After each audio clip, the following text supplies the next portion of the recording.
Halo pemirsa YouTube, masih bersama kami di saluran kesayangan Anda, yaitu tutorial gorden. Ini adalah tutorial gorden, sudah saya buat, dan lihatlah video ini ada di playlist tutorial gorden. Kemudian jarak antara bagian satu dan bagian lainnya adalah 3 cm, bagian kanan, kemudian bagian kiri sama, jaraknya adalah 3 cm. Kemudian lihatlah keseluruhan dari gambar abstrak ini adalah gambar nyata, kemudian ini adalah gambar tulisan yang saya buat. Oke, kira-kira seperti itu yang akan saya buat. Kemudian lihatlah gambar setengah jadi ini, bentuknya seperti itu.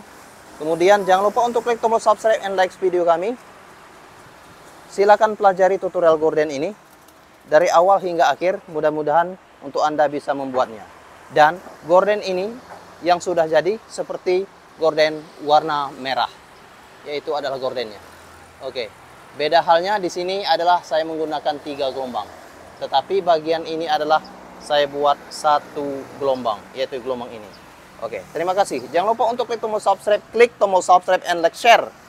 Klik tombol subscribe and share video kami. Salam tutorial gorden, dan itu adalah bentuknya.